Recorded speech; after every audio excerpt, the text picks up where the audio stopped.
সবার প্রথম জন সিনার বিষয় বলবো। আর জন সিনা পাবলিকলি স্পট হয়েছে এবং সেখানে জন সিনাকে মাল্টিপল অনেক কোশ্চেন করা হয়েছে এবং পুরো ভিডিওতে কিন্তু আমি এই জিনিসটা কভার করব, আপনারা পুরো ভিডিওটা দেখবেন। প্রথমেই জন সিনা আর্টুতের বিষয় বলে।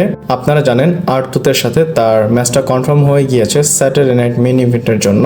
এইখানে স্টোরি হচ্ছে জন সিনা আর্টুতের চাইল্ডহুড হিরো এবং আর্টুত চায় আবার সেই জন সিনাকে সে নিয়ে আসবে যে কিনা হাসেল রয়্যালটি রেসপেক্ট ছিল। জন সিনাকে আর্টুত তার চাইল্ডহুড হিরো মনে করে, এটার উপর জন সিনা কমেন্ট করেছে। এখানে আপনারা দেখতে পাচ্ছেন সে বলে যে আমি তার চাইল্ডহুড হিরো না, আর আর্টুতের বয়স তো 150 বছর, মানে সে আমার থেকে অনেক বড়, আর আমি কখনো তার চাইল্ডহুড হিরো হব না, উল্টো সে আমার থেকে অনেক বয়স্ক একটা মানুষ। লাস্টে বলে যে এটা হওয়ার তো কোনো সেন্সই নেই, আর্টুত আমার থেকে অনেক বড়। এবং আপনাদের একটা জিনিস বলবো, জন সিনার থেকে আর্টুতের এজ অনেক বেশি। আর্টুত জন সিনার কয় বছরের বড় আপনারা যদি জেনে থাকেন অবশ্যই কমেন্ট করে জানাবেন। ইভেন জন সিনা যে কমেন্টটা করেছে আর্টুতের উপর, সেটার উপর আপনাদের কেমন টেক আমাকে কমেন্ট করে জানাবেন। আর আজকে অনেক আপডেট দেব, চলুন শুরু করা যাক। Hello viewers, welcome to Rachel Bangla BD. প্রথমে সারা মানে পেজের বিষয় বলবো, তাকে নিয়ে আপনাদের একটা হরিফাইন আপডেট দিব। রিসেন্টলি সে সাইনিং এ গিয়েছিল এবং সেখানে একটা ইনসিডেন্ট হয়েছে। আপনারা তো জানেন যারা বড় বড় সুপারস্টার তারা অটোগ্রাফ দিতে যায়, একটা সাইনিং ইভেন্ট হয়, সেখানে সারা গিয়েছিল। আর যখন সারা সাইন করতেছিল কোনো একটা ফ্যান তাকে গিয়ে ফেসের মধ্যে কিস করেছে এবং আপনার এখানে তার টুইটটা দেখছেন। এখানে সে লিখেছে, বলে যে আমি সেখান থেকে সরে গিয়েছি, বাট এই যে ক্রিপি মানুষটা ছিল সে আমাকে কিস করার চেষ্টা করেছিল। মানে সে বলতে চাচ্ছে সে আমার মাউথে কিস করতে চেয়েছে। আপনারা হয়তো বুঝতে পারছেন সেই ফ্যানটা কি করতে চেয়েছিল পেজের সাথে। এবং সে বলে যে টুইটে যে তোমরা এমনটা করো না, এগুলা আমাদের জন্য রং। টুইট করার পরও সে একটা ভিডিও পোস্ট করেছে এবং সেখানেও সেই কথাগুলো বলেছে। আপনারা জানেন পেজকে নিয়ে কিন্তু ফ্যানরা অনেক বেশি হেট করে, অনেক রিজন আছে তার। আর তার যে হিস্ট্রি যারা জানেন তারা তো জানেনই, একটা সময় সে অনেক কিছুই করেছে ডাব্লিউডাব্লিউইর মেল সুপারস্টারদের সাথে। আমি সেই দিকে যেতে চাই না, বাট সে কিন্তু এখন ভালো হয়ে গিয়েছে। আর যেই ফ্যানটা কাজটা করেছে এটা একটা ক্রিপি ছিল, ক্রিপি মোমেন্ট ছিল, কারোর সাথে এমনটা হওয়া উচিত না। আপনারা কি মনে করেন আমাকে কমেন্ট করে জানাবেন। এরপর কথা বলবো অ্যালেক্সা ব্লেসের বিষয়। আপনারা জানেন স্ম্যাকডাউনে অ্যালেক্সা ব্লেস কোয়ালিফাই করেছে মানি ইন দ্য ব্যাংকের জন্য এবং সেটার পর তাকে ইন্টারনেটে হেট দেওয়া হচ্ছিল। আর সেটার পর অ্যালেক্সা ব্লেস রিপ্লে করেছে এবং রিপ্লে করার পর সবাই আবার তাকে সাপোর্ট দিচ্ছে। আর ম্যাটারটা কি সেটা আপনাদের বলে দেই। তিনজনের যে ম্যাচটা হয়েছিল অ্যালেক্সা ব্লেস, চেলসি এবং মিচেনের, সেটা নিয়ে ফ্যানরা টুইটারে বলতেছে বা ইন্টারনেটে বলতেছে সবচেয়ে ওল্ডেস্ট রেসলার হচ্ছে অ্যালেক্সা ব্লেস এবং তার অনেক বেশি বয়স হয়েছে, সে ইয়াঙ্গারদের জায়গা খেয়ে নিচ্ছে। এক কথায় ফ্যানরা বলতেছে যে অ্যালেক্সা ব্লেস এসে মিচেল এবং চেলসি গ্রিনের স্পটটা নিয়ে নিয়েছে এবং এটা রিপ্লে অ্যালেক্সা ব্লেস করেছে এবং সে বলতেছে আমার কিছু আসে যায় না। আর চেলসি গ্রিনও এটার উপর রিপ্লে করেছে, সে বলে আমি নিজে অ্যালেক্সা ব্লেসের থেকে বয়সে বড়। আর লাস্টে গিয়ে এই টুইটে কমিউনিটি নোটও এসেছে। এখানে বলে দেই অ্যালেক্সা ব্লেসের বেবি হয়েছে, সে ম্যারিড, এর জন্য সবাই মনে করে অ্যালেক্সা ব্লেস বুড়া হয়ে গিয়েছে। আসলে সে সবার থেকে ইয়াং।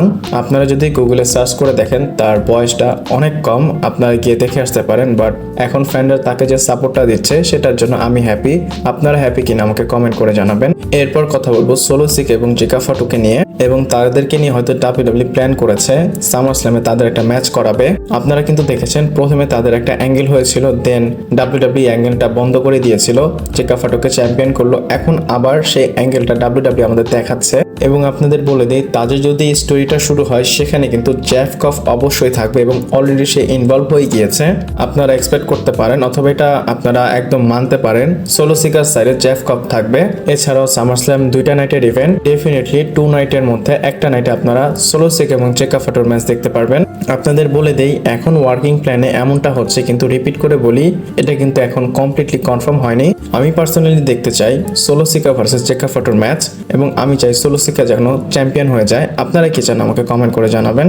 এরপর জন সিনার বিষয় বলবো। আর প্রথমে যেমনটা বলেছিলাম জন সিনা পাবলিকলি এসেছিল এবং সেখানে আরো কথা বলেছে সে তার রিটায়ারমেন্টের উপর কমেন্ট করে, মানে তার রিটায়ারমেন্ট ম্যাচ কেমন হতে পারে এবং সে এই ম্যাচের উপর কেমন চিন্তা করে সেটা সে ক্লিয়ার করে বলে। আপনারা তো জানেন তার রিটায়ারমেন্ট ট্যুর চলতেছে এবং লাস্ট ম্যাচ কেমন হবে সেটা কেউই জানে না। আর এটা নিয়ে জন সিনা বলে I will know when I get there. Honestly, it's a sports clip, but I am climbing the hill in front of me. John Cena বলে আমি যখন সেখানে যাব তখন আমি জানতে পারবো, এখন আমি জানি না আমি কাকে রিটায়ারমেন্ট ম্যাচে ফেস করব। বলে এটা একটা স্পোর্টস ক্লিপস, আমি জানি না। আমি কোথায় যাব, কিভাবে কি করব, ডাব্লিউডাব্লিউ আমাকে যেখানে দিবে আমি সেখানেই যাব।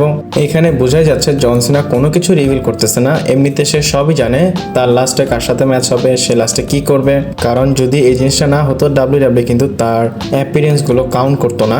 আমার মনে হয় ভালো ভালো পিচেস করা হয়েছে, জাস্ট স্যাটারডে নাইট মেইন ইভেন্টে যদি আর্তুদের সাথে ম্যাচটা শেষ হয় তারপরে দেখি ডাব্লিউডাব্লিউ তার সাথে কি করে।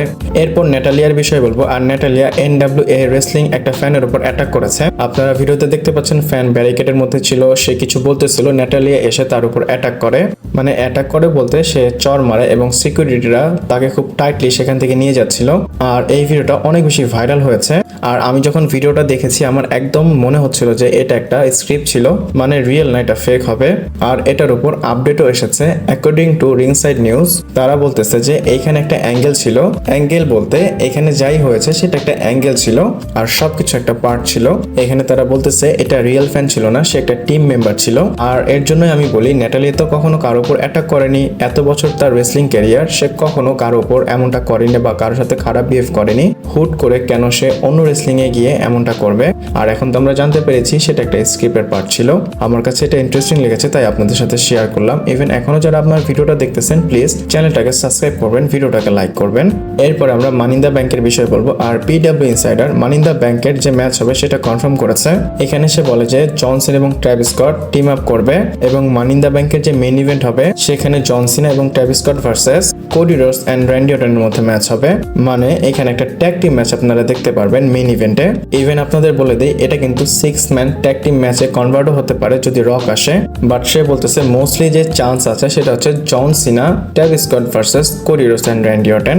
আর আমি বলবো যদি এই ম্যাচটা হয় ট্র্যাভিস স্কট আছে সেটা কি ঠিক হবে? অলরেডি সে কিন্তু একটা হেটেড পারসন। আর জন সিনা যদি তার সাথে ট্যাগ টিম ম্যাচ করে তার মানে মানি ইন দ্য ব্যাংকে সে তার টাইটেলটা ডিফেন্ড করবে না। আর যেহেতু তাদের ম্যাচটা মেইন ইভেন্ট হবে, also money in the bank ladder match main ইভেন্টে করবে না WWE। আবার যদি Roman Reigns, CM punk, Seth Rollins থাকে তারাও মেইন ইভেন্ট করবে না। আমি এখানে বলবো শুধু রকের জন্য, রক ট্র্যাভিস স্কটকে পছন্দ করে এর জন্য তার ম্যাচটা মেইন ইভেন্টে দিয়েছে। আপনাদের কি মনে হয় এত ভালো মেন রস্টারকে রেখে WWE কি ট্র্যাভিস স্কটকে আবার মেইন ইভেন্ট দিবে? হ্যাঁ বা না অবশ্যই কমেন্ট করে লিখে বলবেন। এরপর ট্রাভেল চিফ রোমান রেইন্সের বিষয় বলবো। আর রোমান রেইন্সের মানি ইন দ্য ব্যাংকের স্ট্যাটাস কি সেটা আপনাদের বলে দেই। এমনিতে রেসেলবোর্ডস বলেছিল Roman Reigns money in the ব্যাংকের আগেই চলে আসবে। যদি সেই আপডেটটা ঠিক হয় তাহলে একদম সঠিক আপনারা রোমান রেইন্সকে মানি ইন দ্য ব্যাংকের আগে দেখতে পারবেন। বাট আমি আমার মতো করে আপনাদের ক্লিয়ার করে বলবো, আপনারা জানেন মানি ইন দ্য ব্যাংকের পোস্টারে কিন্তু রোমান রেইন্সকে ফিচার করা হয়নি এবং সেটার জন্য কিন্তু সে অ্যাডভার্টাইজ না। আপনারা জানেন স্যাটারডে নাইট মেইন ইভেন্টে CM পাঙ্ক, স্যামি জেন একসাথে কম্পিট করবে এবং তারপরেই কিন্তু মানি ইন দ্য ব্যাংক হয়ে যাবে, বেশি সময় লাগবে না। আর এই 14-15 দিনের মধ্যে কি রোমান রেইন্স আসবে? এবং সে যদি ইমিডিয়েটলিও আসে সে কি কনভিন্স হবে CM পাঙ্কের সাথে টিম আপ করার জন্য? আর এই কথাটা কেন বললাম, এটা ডাউটফুল এর জন্য হয় একটা ট্যাগ টিম ম্যাচ কিন্তু অলরেডি রুমার্ড আছে যেখানে জন সিনা এবং Travis Scott versus Cody Rhodes and Randy Orton.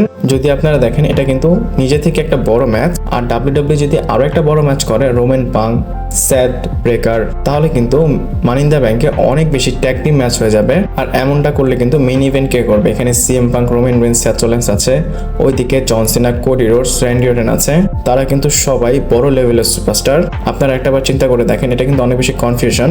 R money in the ব্যাংকে হয়তো WWE CM পাঙ্ক এবং সেথ রলিন্সের আরো একটা সিঙ্গেলস ম্যাচ করতে পারে। এটা কিন্তু একদম কনফার্ম না, বাট মেবি এটা হতে পারে এবং রোমান রেইন্সকে মানি ইন দ্য ব্যাংকের পরেই WWE নিয়ে আসবে। যদি সে পরেও না আসে সে মানি ইন দ্য ব্যাংকে আসবে। যদি WWE লেট করে রোমান রেইন্সকে নিয়ে আসার জন্য তাহলে এমনটা হবে। আর যদি এমনটা না হয় WWE এই রতে মানে কালকে রতেই রোমান রেইন্সকে নিয়ে আসতে পারে।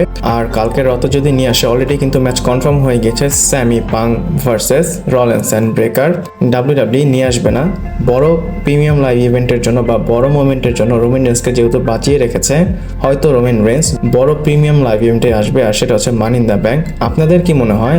আমি আমার মতো করে বলেছি, আপনারা আপনাদের মতো আমাকে কমেন্ট করে জানাবেন। ভিডিওটা এই পর্যন্তই ছিল। ভালো লাগলে লাইক, কমেন্ট, শেয়ার, সাবস্ক্রাইব করে পাশে থাকবেন। পরবর্তী ভিডিওতে আবার দেখা হচ্ছে।